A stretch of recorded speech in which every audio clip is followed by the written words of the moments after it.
नमस्कार। जाड़े का मौसम है, सर्दी अपने शबाब पर, कुहासा छाया हुआ है, टिटरुराते हुए लोग हैं और इसके साथ कहने को तो ये मौसम तंदुरुस्ती का मौसम है, परंतु इसके साथ बीमारियां हो रही हैं, खांसी की, जुकाम की, सांस फूलने की, सीने में दर्द की। तो ये सब क्या है? ये सर्दी का प्रकोप है। आयुर्वेद हमारा एक धरोहर वाला चिकित्सा विज्ञान सदियों से बोलता है दिनचर्या के बारे में, ऋतुचर्या के बारे में, और उसके लिए जो आयुर्वेद का सिद्धांत है, स्वस्थस्य स्वास्थ्य रक्षणम, आतुरस्य विकार प्रशमनम च, स्वस्थ के स्वास्थ्य की रक्षा, prevention is better than cure. तो उसके लिए जाड़े में हम कैसे बचें? बहुत सारे उपाय हैं। गर्म कपड़े पहनना, गर्म स्थान में रहना, अपने पैरों को गर्म रखना, कंधों को गर्म रखना, खान पान के बारे में भी है। परंतु आयुर्वेद केवल आहार और विहार के अलावा कुछ औषधि भी है, और औषधि आयुर्वेद एक ऐसा शास्त्र है जो कि औषधि बीमार होने के बाद नहीं, तंदुरुस्त रहने के लिए खाता है। तो मैं आज कुछ ऐसे ही औषधि योगों के बारे में आपको बताना चाहता हूं कि कैसे इस सर्दी के मौसम में हम प्रिवेंशन देन बेटर के सिद्धांत को कर सके। कोई फन नहीं है कि बीमार पड़ा जाए, स्पेशली जब कोरोना का भयावह रूप बार बार आता जा रहा है। एक वैक्सीन लगी, दूसरी वैक्सीन लगी, तीसरी बूस्टर डोज के बारे में बात हो रही है, पर कब तक हम उधार की इम्यूनिटी से जिएंगे? कब तक कोई बाहर की केमिकल आके हमारे शरीर की रक्षा करेगा? क्यों ना हम आयुर्वेद के उन सिद्धांतों को, आहार के, विहार के, औषधियों के सिद्धांतों को अपनाएं, जिससे हमारे अपने शरीर की रोग प्रतिरोधक शक्ति बढ़े, हमारे फेफड़ों की, हमारे गले की, हमारे नाक की, इन सब की रोग प्रतिरोधक शक्ति बढ़े। तो चिकित्सीय जीवन में जब मरीज वैद्य के पास आता है तो आता किस लिए है? कि मैं बीमार भी ना पड़ूं, स्वस्थ रहूं। Prevention is better than cure. तो इसके लिए आयुर्वेद के संहिता ग्रंथ में एक से एक बढ़कर योगों का वर्णन है। कहने को तो तुलसी भी है, अदरक भी है, काली मिर्च भी है, पर जितने भी द्रव्य हैं, ना नौषधि भूतम जगत किंचित, कोई भी ऐसा पदार्थ नहीं है जिसके अंदर औषधि गुण नहीं है। इसी तरह कोई भी पदार्थ ऐसा नहीं है जिसके अंदर कोई ना कोई साइड इफेक्ट नहीं है। जैसे काली मिर्च है, काली मिर्च कटुरस है, कटुरस के प्रयोग से पित्त का प्रकोप, कफ का शामक जरूर होता है, पर वायु भी बढ़ती है।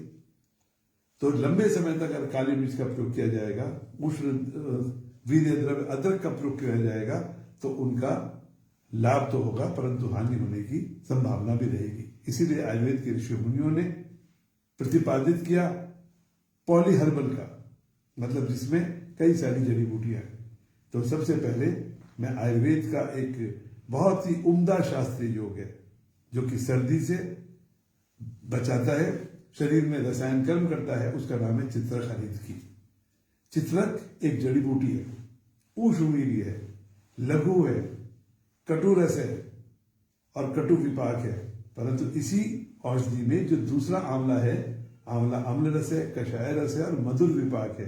कटुरस के अवगुणों को मधुर रस दूर करता है और मधुर रस के अवगुणों को कटुरस दूर करता है। तो चित्रक हरितकी में चित्रक, दशमूल, गिलोय, आंवला, इनको अलग अलग पकाया जाता है और पकाने के बाद इसमें डाला जाता है हरड़ का चूर्ण। जो हरड़ कषाय है पर मधुर है, किंचित अम्ल भी है।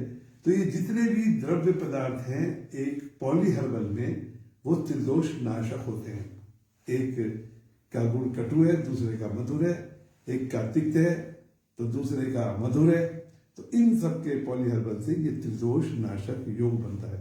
तो चित्रक हरितकी गुण में जिसका पाक हुआ, और बाद में योग वही करने के लिए इसमें शहद का प्रयोग किया गया, क्योंकि कफ का निहरण करना है, कफ को रोकना है। तो चित्रक हरितकी के नियमित सेवन से ये औषधि नहीं है, ये रसायन है, ये prevention is better than cure का काम करती है।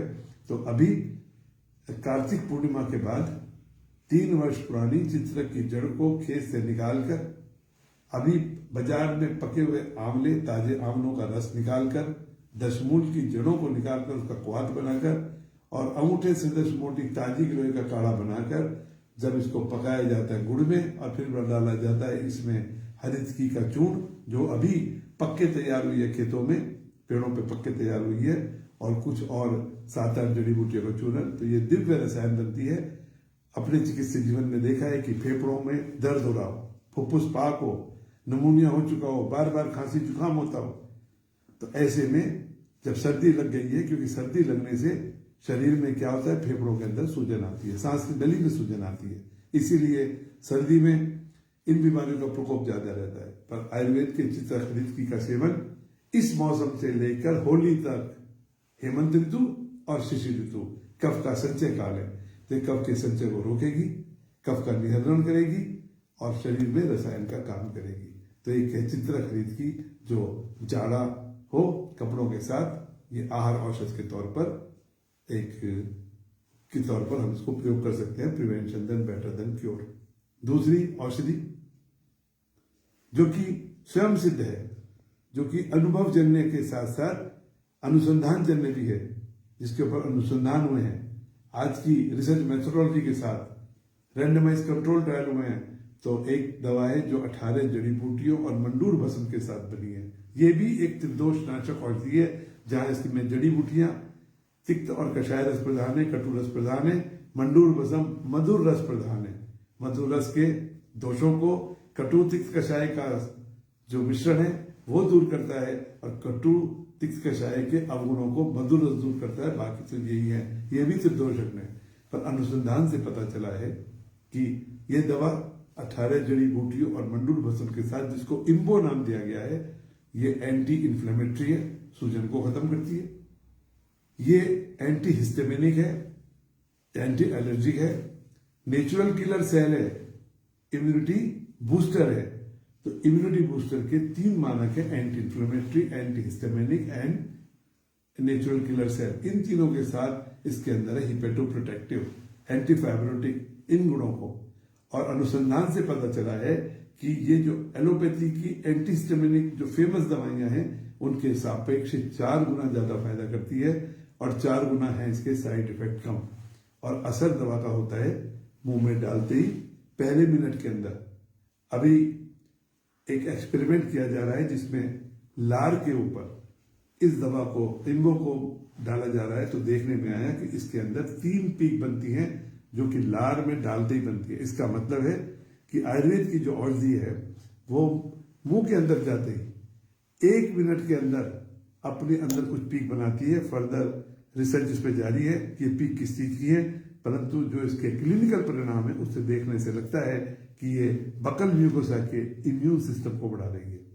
तो इतने सारे गुणों के साथ चित्रहरितकी का सेवन, फिर इम्बो का सेवन, और इसके साथ गले में खराश होती रहती है, तो एक क्लासिकल दवा और है, सिद्धयोग संग्रह नामक पुस्तिका में स्वर्गीय यादव जी तिकरम जी नामक प्रतिष्ठित वैद्य का बनाया हुआ फार्मूला है लवंग आदि वटी।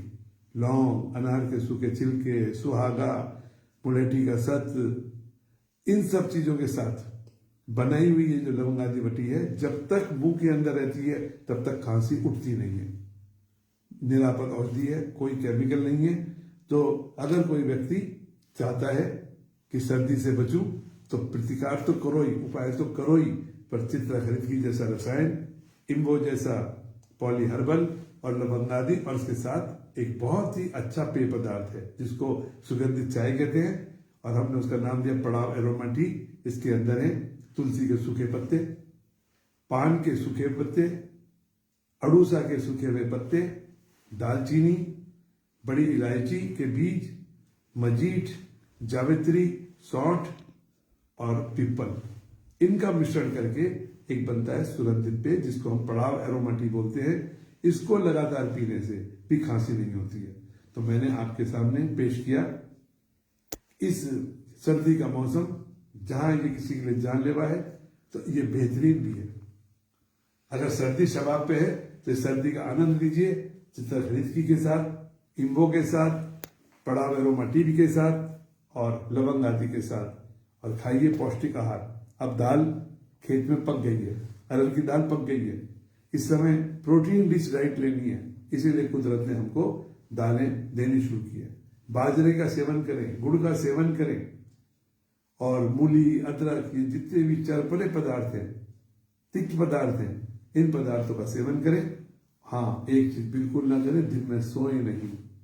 और मधुर पदार्थ, गेहूं का प्रयोग को खत्म कर दें। गेहूं इस समय खेत में चला गया है, मधुर रस है, मधुर रस का प्रयोग करेंगे तो कफ का संचय काल होगा। तो इस समय में बाजरा है, मकई है, कुट्टू का आटा है, मंडुआ है, इनका प्रयोग करें। और अगले महीने, ये पूस का महीना है, तो इस समय तिल भी बन के तैयार हो जाएगा। तिलहन का प्रयोग इस समय है, दाल का, तिलहन का, ये प्रयोग आयुर्वेद के भाव प्रकाश की संहिताओं में लिखा है कि कैसे हम आहार के द्वारा कर सकते हैं।